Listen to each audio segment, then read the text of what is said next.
Hello student, मैं इस video में आपका वेलकम करती हूँ। इस वीडियो में यूनिट 1 का एक छोटा सा चैप्टर है recent trends in settlement geography, उसी को हम लोग देखेंगे। इसमें हम लोग यानी रिसेंटली कुछ चेंजेस आ रहे हैं या फिर रिसेंट में क्या क्या ट्रेंड हमें देखने के लिए मिला है, यही चीज़ें इस चैप्टर में है। तो जैसे तीव्र शहरीकरण बढ़ रहा है और वर्तमान समय को देखें तो ये डिजिटलाइजेशन का टाइम है। डिजिटल हो रही है चीज़ें, टेक्नोलॉजीज़ बहुत डेवलप कर गए हैं। तो इसके कारण क्या हो रहा है, नए ट्रेंड हमें देखने के लिए मिलते हैं। वही चीज़ें इस चैप्टर में है। ओके, इसमें हम लोग देखेंगे। फर्स्ट है शहरीकरण और ऊर्ध्वाधर विकास। शहरीकरण यानी कि जो अर्बनाइजेशन है वो तेज़ी से बढ़ रहा है। शहरों की ओर तीव्र प्रवासन, लोग शहर की ओर तेज़ी से बढ़ रहे हैं, विशेष रूप से विकासशील देशों में। ठीक है, विकासशील देश जो है, अभी भी डेवलपिंग कंट्रीज़ हैं, जैसे इंडिया हो गया, इस तरह के जो देश है वहाँ पर शहरीकरण तेज़ी से बढ़ती हुई हमें दिख रही है। इसके अलावा यहाँ पर जो शहरी विकास है वे भी बढ़ते जा रहे हैं।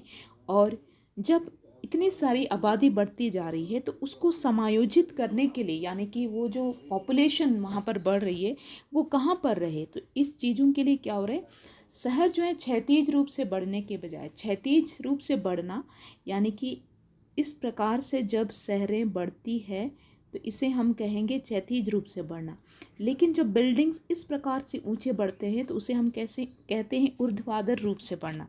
जैसे अभी देखें तो बहुमंजिला इमारतें बन रही है, अपार्टमेंट्स बन रहे हैं। तो ये क्यों हो रहा है, क्योंकि शहर की आबादी इतनी अधिक हो गई है, अर्बनाइजेशन इतना अधिक हुआ है, इसके कारण अभी हमें ये ट्रेंड देखने के लिए मिला है। नेक्स्ट हम लोग देखेंगे ग्रामीण शहरी निरंतरता। पहले क्या था, ग्रामीण क्षेत्र और शहरी क्षेत्र के बीच में अंतर जो है वो हमें स्पष्ट दिखाई देता था कि हाँ, ये सारी शहरी क्षेत्र है, यहाँ पर ये सुविधाएं मिलती है, और दूसरा ये ग्रामीण क्षेत्र है। लेकिन अभी क्या हुआ है, अभी इसमें अंतर जो है वो कम होते जा रहा है, धुंधला होते जा रहा है, और अर्ध शहरी क्षेत्रों का उदय हो रहा है। यानी कि ऐसे क्षेत्र जो अपने आप में ग्रामीण क्षेत्रों की भी विशेषता रखते हैं और शहरी क्षेत्रों की भी विशेषता रखते हैं। जैसे अगर हम लोग रांची की बात करें तो हाँ, ये प्रॉपर शहर है, लेकिन इसके आसपास क्या हो रहा है, कुछ क्षेत्र जो है गांव वाले भी क्षेत्र हैं। ठीक है, लेकिन अगर हम लोग रांची से ही सामने है नामकुम, उस एरिया को देखें तो हम उसको शहर भी नहीं कह सकते, ना ही उसको गांव कह सकते हैं। तो इस प्रकार के जो क्षेत्र हैं उसको कहते हैं अर्ध शहरी क्षेत्र। मतलब वहाँ पर तेज़ी से बढ़ते जो शहरीकरण है उसके कारण वो भी जो क्षेत्र हैं वो क्या बोले, ऐसी सुविधाओं को रखते हैं जो एक शहर में होता है। इसी को कहते हैं ग्रामीण शहरी निरंतरता। यानी इसका जो स्वरूप है उसमें परिवर्तन होते जा रहा है। यानी कि अब स्पष्टता हमें देखने के लिए नहीं मिलती है, लेकिन ये दोनों अब एक ही दिखाई देते हैं और अर्ध शहरी क्षेत्रों का उदय अधिक हुआ है। नेक्स्ट हम लोग देखेंगे स्मार्ट शहर और प्रौद्योगिकी। अभी इस समय में हम लोग देखें वर्तमान में तो स्मार्ट शहरों को बनाने की योजना चल रही है, और बुनियादी ढांचे को अनुकूलित करने, यानी जो पहले से जो इंफ्रास्ट्रक्चर है, बुनियादी ढांचा है, उसको अनुकूलित करना, यानी कि उसको अच्छे रूप में बनाना, और संसाधनों का कुशलतापूर्वक प्रबंधन हो। जो भी यहाँ पर या किसी सेटलमेंट के अंदर या अधिवास में जो भी संसाधन पाए जाते हैं उसको किस प्रकार से कृत्रिम बुद्धिमत्ता AI की मदद से किस प्रकार से उसको AI की मदद से ये इन चीज़ों को किया जा रहा है। संसाधनों का कुशलतापूर्वक प्रबंधन हो या फिर स्मार्ट शहर बनाना हो। और इंटरनेट ऑफ थिंग्स यानी कि जो जो चीज़ें हैं, जैसे जो डिजिटल मशीन है, उन चीज़ों को कंप्यूटर से जोड़ना, उसी को हम लोग कहते हैं इंटरनेट ऑफ थिंग्स। जैसे ये जो रूम टेम्परेचर है उसको नापने के लिए कोई सेंसर लगा दिया जाएगा और फिर हमें पता चलेगा कि यहाँ का टेम्परेचर कितना है। ये चीज़ें क्या है, इंटरनेट ऑफ थिंग्स है। जैसे स्मार्ट वॉच है, स्मार्ट वॉच जो है उसे जब हम लोग पहनते हैं तो उससे हमारा जो हेल्थ है वो ट्रैक होता है।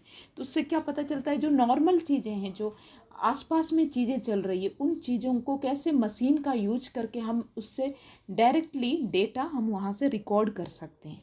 तो इस प्रकार से ये चीज़ें हमें देखने के लिए मिल रहा है। वर्तमान समय में जो भी प्लानिंग हो रहा है सिटी का, या फिर जो रिसोर्सेज यूज हो रहे हैं, उसमें एआई का यूज़ हो रहा है, इंटरनेट ऑफ थिंग्स का यूज़ हो रहा है, बिग डेटा यूज़ हो रहे हैं, यानी कि जीआईएस और रिमोट सेंसिंग का यूज़ हो रहा है। बहुत सारे डेटा जब होते हैं, अभी वर्तमान में देखें तो 1 मिनट में कितने सारे जो फ़ोटो है वो अपलोड हो जाते हैं, कितने सारे वीडियोस आ जाते हैं। तो ये सब क्या है, बिग डेटा है। तो इन चीज़ों का इस्तेमाल स्मार्ट शहर और प्रौद्योगिकी में हो रहा है, यानी अधिवास भूगोल में हमें वर्तमान में देखने के लिए मिल रहा है। नेक्स्ट है सतत और लचीली योजना। हाँ, सतत विकास यानी कि सस्टेनेबल डेवलपमेंट, यानी कि ऐसा विकास जो जिसमें हम लोग फ्यूचर के लिए भी कुछ बचा सके, आने वाली पीढ़ी के लिए भी कुछ रख सके।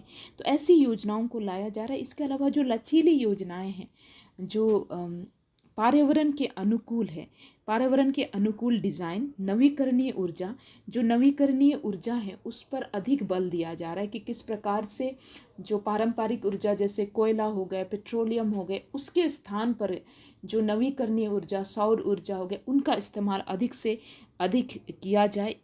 इन चीज़ों पर जोर दिया जा रहा है। इसका उद्देश्य क्या है? इसका उद्देश्य है स्थिरता और पर्यावरणीय परिवर्तन के प्रति लचीलापन बढ़ाना है, यानी कि पर्यावरण को भी ज़्यादा क्षति ना पहुँचे, और इसके साथ में जो पर्यावरण है उसमें भी संतुलन बना रहे। इन चीज़ों पर जोर दिया जा रहा है। नेक्स्ट है शहरीकरण के विपरीत और हाइब्रिड कार्य। वर्तमान समय में हमें ये भी देखने के लिए मिला है कि लोग बड़े महंगे शहरों से छोटे कस्बों में जा रहे हैं। ठीक है, यानी कि लोग सारी सुविधाओं के बावजूद भी क्या चाहते हैं, लोग चाहते हैं एक स्वस्थ वातावरण उनके लिए मिले, और सुकून चाहते हैं। इसलिए क्या हो रहा है कि लोग छोटे शहरों की ओर जा रहे हैं, और इसलिए क्या हो रहा है, ऐसा वातावरण की मांग पैदा हो रही है जो हाइब्रिड हो, यानी कि जो आर्टिफिशियल हो, जिसे बनाया जो नेचुरल हो, यानी कि जहाँ पर लोगों को स्वास्थ्य की दृष्टि से कोई समस्या ना हो, लोगों को भीड़ भाड़ से दूर रखे, और जो शोर शराबा शहरों में होता है उससे लोग दूर जाना चाहते हैं और अच्छे वातावरण में रहना चाहते हैं। तो ये चीज़ भी हमें देखने के लिए मिला है। नेक्स्ट हम और इन चीज़ों को भी वर्तमान समय में अधिवास भूगोल में शामिल किया जा रहा है। स्थानिक असमानता और औपचारिकीकरण। स्थानिक अलगाव, आवास असमानता और संरचनात्मक नियोजन के माध्यम से अनौपचारिक बस्तियों को औपचारिक रूप देने की आवश्यकता है। वर्तमान में क्या हो रहा है कि जो अनौपचारिक बस्तियां हैं, जैसे झोपड़पट्टी या फिर जिसको हम स्लम एरिया भी कहते हैं, जो मुंबई में है या फिर कई सारे जगहों पर है, उन जो झोपड़पट्टी है उनको भी औपचारिक रूप देने की आवश्यकता है, यानी कि उनको भी फिर से सुनियोजित करना है। इस पर भी वर्तमान में अधिवास भूगोल काम कर रहा है। नेक्स्ट हम लोग देखेंगे ग्रामीण पुनरुद्धार। ग्रामीण पुनरुद्धार मतलब ये कि पहले क्या होता था, ग्रामीण अध्ययन में केवल कृषि गतिविधियों पर ही केंद्रित रहा जाता था, यानी कि कृषि से संबंधित गतिविधियों तक ही केंद्रित था। लेकिन वर्तमान समय में गांव वाले क्षेत्रों में भी कार्यात्मक परिवर्तन हो रहा है, और आर्थिक रूप से भी लोग अलग अलग कामों में हमें देखने के लिए मिलते हैं।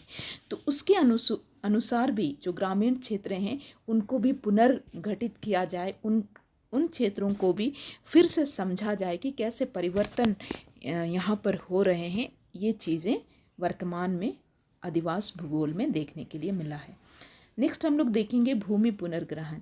जो तटीय क्षेत्र हैं, जैसे जापान हो गया, सिंगापुर और बहुत सारे जो तटीय शहर हैं, वहाँ पर क्या किया जा रहा है, वर्तमान समय में नई भूमि बनाई जा रही है। तटीय क्षेत्र आपके पास में नई भूमियाँ बनाई जा रही है जहाँ पर लोग बस सकें। तो ये सारी चीज़ें जो हैं हमें रीसेंट ट्रेंड्स के रूप में मिलती है। नेक्स्ट यहाँ पर लिखा नहीं हुआ है लेकिन मैं इस पॉइंट को बोलना चाहूँगी। एक है हम लोग का दो चीज़ यहाँ पर होगा, एक है क्लाइमेट चेंजेस यानी जलवायु परिवर्तन, उसको भी जोड़िएगा। इसके लिए मैंने पहले ही बताया है कि कैसे जलवायु परिवर्तन के अनुसार अधिवास जो हैं उसको बनाने में, उसकी संरचना में भी परिवर्तन हो रहा है। दूसरा है सस्टेनेबल डेवलपमेंट, यानी वर्तमान समय में इस तरीके से अधिवासों का बसाव किया जा रहा है कि पर्यावरण को भी क्षति ना पहुंचाए। तो वर्तमान समय में इन दोनों चीज़ों का ट्रेंड भी हमें देखने के लिए मिलता है सेटलमेंट ज्योग्राफी में। आई होप आपको ये चीज़ें क्लियर है। Thank you all for joining this class.